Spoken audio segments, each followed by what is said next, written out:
pagsisikap ng pamahalaan upang sugpuin ang karahasan dulot ng bullying sa mga kabataan. Ngunit isa sa mga pinaka-epektibong gamot sa problemang ito ay ang ating mga pamilya mismo na nakakaunawa at nakakaintindi sa atin. Ang kahalagahan ng pamilya bilang tagahubog ng kamalayan at kaisipan, alamin sa espesyal na report ng aming kasamang si Benj Mondo. Habang lumalaki ang isang bata, kailangan niyang matutong makibagay at makisalamuha sa kanyang kapwa. Bahagi nito ang pagtanggap ng negatibong impresyon mula sa iba. Ngunit ang inaakalang simpleng asaran na para sa iba'y away bata lamang, isa na ngayong seryosong problema ng lipunan. Sa isang pag-aaral sa Amerika, 10% ng lahat ng mga batang mag-aaral ang nakararanas ng bullying.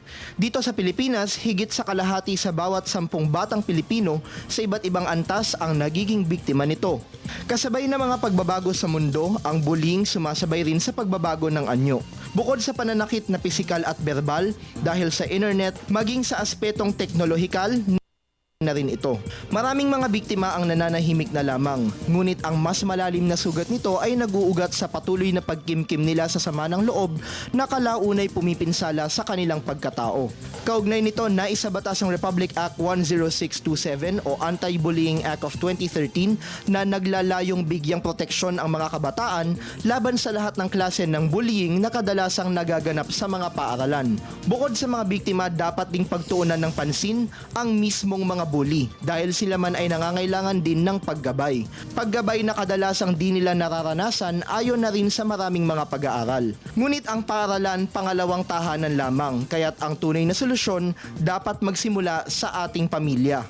Sa bisa ng Proclamation No. 16 na nilagdaan noong 1992, ginugunita ang ika-4 na linggo ng Setyembre bilang Family Week.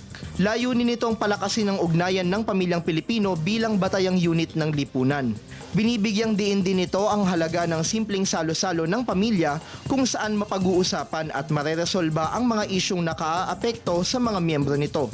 Dito ang mga magulang mas mauunawaan ang isipan ng kanilang mga anak at matutulungan sila sa pamamagitan ng kanilang pagpapayo at paggabay.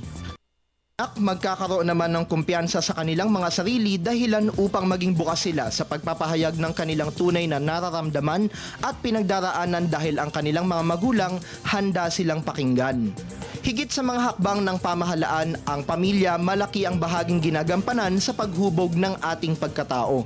Kung sa tahanan pa lamang sisimulan ng buuin ng kabutihan sa ating kamalayan at kaisipan, tunay na magbubunga ito ng isang magandang samahan at ugnayan sa ating kapwa at higit sa lahat sa lipunang ating ginagalawan. Para sa Telebisyon ng Bayan, Benj Mondo.